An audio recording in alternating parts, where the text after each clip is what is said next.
Recently, we got new info about the 6.327 banner and changes. Today, we will be discussing the updated banners in detail, confirmed by reliable sources. And trust me, some of these leaks are absolutely insane. New Harbingers, Adepti, returning Archons, end-of-region banners, Snezhnaya setup characters, everything is here. So, hello my cuties, welcome back. It's me, your Arlecchino. This one is going to be really interesting, so get your popcorns and soda ready. Straight up, starting with version 6.3, because this patch is going to be one of the strongest lineups we've seen in the Nodcry era. Starting off with new characters, version 6.3 brings 3 brand new additions: Columbina, Zebai, the White Horse Adeptus Lady, and the new 4-star Iluga. Columbina is the highlight of this entire version, and honestly, one of the strongest Hydro supports Hoyoverse has ever designed. She is a 5-star Hydro Catalyst, dedicated to lunar reactions, but also a sub-DPS with extremely high C0 damage. Sources even say her C0 output is higher than C0 Furina, and that alone tells you how crazy she is already. Her burst animation is absolutely gorgeous. She spreads her wings, opens her eyes, and creates a massive lunar domain. It's literally like a domain expansion. Inside that field, she applies Hydro. She buffs the entire team, and she supports all lunar reactions: Lunar Charge, Lunar Bloom, and Lunar Crystallize. She scales with HP, Crit, Elemental Mastery, and Energy Recharge all at the same time, making her one of the most flexible characters we've ever seen. Her burst lasts 20 seconds with a 15-second cooldown, giving her basically 100% uptime if you build enough That's why her signature weapon and her C4 are designed to deal with her ER requirements. Her constellations are also insane. All 6 together give her a 20% elevation buff. C1 through C5 each give around 3% elevation, and C6 gives 5% more. On top of that, she gets a crit DMG buff. And yes, she's a universal res shredder, reducing the elemental resistance of all elements by around 15%, making her broken for both Nodcry and non-Nodcry teams. Early info about her not having res shred was corrected by reliable sources. She does support massive team damage, regardless of reaction setup. Columbina is going to be the core of lunar teams, and still a top-tier Hydro support in old meta teams. That's how powerful she is. If you haven't tried Infinity Nikki version 2, Terra's Call, it feels next level. This is dress-up open-world game, expression, movement, and exploration. Elderwood Forest, a massive jungle filled with colossal plants and ancient ruins, and Spira, a bright and playful land built by the Shroomlings, featuring snail shell houses and glowing mushroom. This update adds gigantification, so Nikki can become a giant, run faster, jump higher, and roar to attract behemoth. Her giant form grows as you explore, dynamic with archery, climbing, mounts are no exception. Nikki can use grappling points scattered throughout the environment to perform rapid point-to-point movement, gaining greater vertical and spatial mobility. And yes, bow plus arrow combat is a big part of this update. You can swap into full archery combat, aim, shoot, and take down enemies from range. Even fashion addicts are entertained. 1 free 5-star set of clothes, and 1 free 5-star outfit. Radiant Crowniversary, free set of clothes.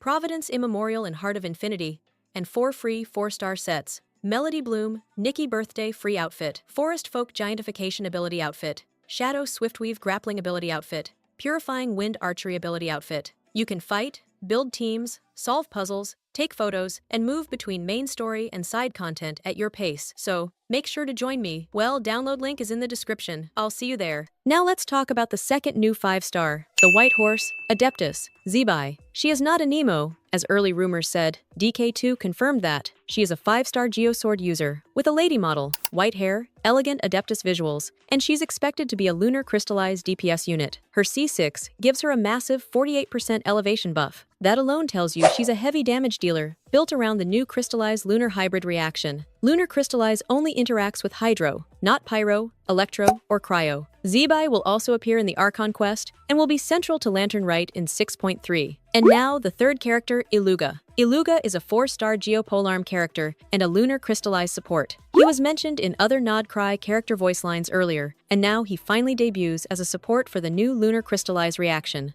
Zebai and Iluga together form a perfect reaction combo for geo-based lunar teams. Now, for reruns, Nuvalet is the guaranteed rerun in 6.3 because he is getting a new Lantern Rite skin. Hoyoverse always reruns a character before or during their skin release. Same pattern as Ketching, Ayaka, Diluc, and so on. Escoffier is the second guaranteed rerun because she has gone exactly 6 patches with no rerun. So, the final 6.3 list is Columbina, Zebai, Nuvilette, and Escoffier. Based on the release pattern, Phase 1 is likely Columbina plus Nuvilette, and Phase 2 is Zebai plus Escoffier. Now, Before we move to version 6.4, don't forget about the 15 welcome giveaway. At 54k subs, we are so close, so all of you subscribe and hype the video. Now version 6.4 is where things get wild again. The new character here is Varka, finally. The long-awaited Grand Master of Mondstadt, Knight of Boreas, Razor's mentor, and one of the most anticipated characters in Genshin history. He is confirmed to be in 6.4, but that's not all. There are leaks about a new character, called the Doll of the Third Descender, but she is not confirmed for 6.4. The chances are extremely low. Most likely only Varka will be the new 5-star in this patch. Now, for reruns, Skirk has a very high chance of appearing in 6.4. She has been delayed in earlier versions, and this is finally her slot. For Archons, Raiden Shogun is the strongest candidate since we get Columbina in 6.3, and Hoyoverse usually follows this pattern, where an Archon rerun appears shortly after a major female 5-star support release. For the last banner slot in 6.4, one of these characters is expected: Kinich, Citlali, or Inefa. Inefa has been waiting for her rerun for a long time, but based on pattern, if she doesn't appear in 6.4, then she is definitely appearing in 6.5. Hoyoverse always gives reruns to the previous region characters before the next region drops. So Phase 1 of 6.4 might be Varka plus Raiden, and Phase 2 might be Skirk plus Kinich or Citlali. Now, let's move into 6.5 and 6.6, because this is where new characters and early Snezhnaya setup begins. In 6.5, the new 5-star character is a lady known by the alt name Snegorochka. She is confirmed to be a female 5-star. The second new character is Aluga, returning as a 4-star in this version after his debut. For reruns, Inefa is guaranteed here if she misses 6.4, because 6 patches will have passed since her last appearance. Other rerun candidates include Kinich, Citlali, Mualani, and Chaska, depending on who appears in 6.4. Now, 6.6 is where things start to get extremely exciting. Nicole, the Cryo Hexenzirkel member, more likely a cryo support for Alice, is confirmed for version 6.6. She is rumored to be extremely strong and will likely synergize with cryo teams in ways we've never seen before. For reruns, we can't guess accurately, but we do know that Natlan characters who haven't rerun by 6.5 will appear here. And, starting in 6.6, Genshin will begin giving reruns to Nod Cry characters. Starting with 6 characters like Flynn's, Lama, or Nefer, it's very likely that one of them gets their first rerun here. Now moving into 6.7, and this patch is huge. Alice is confirmed for 6.7. She is likely the major DPS unit following Nicole, because Hoyoverse always releases support before DPS. Reruns here will likely include at least one major Nod, Cry, rerun, and maybe even Durin, or a Fontaine character, depending on patterns from past regions. Now 6.8, and this is where things get deep into speculation, but surprisingly consistent. Chinese anonymous sources say that version 6.8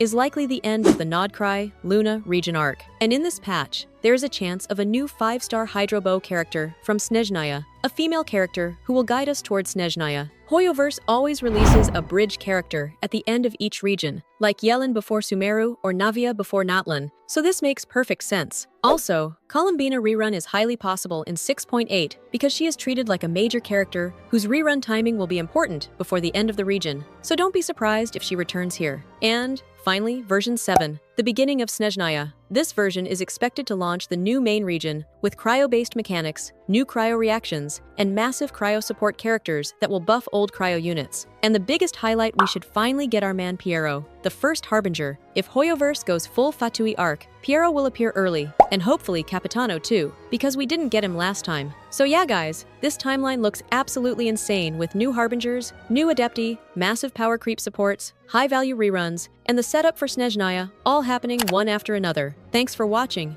and literally prepare your primos, because these next patches are going to destroy everyone's wallets. And as always, peace out!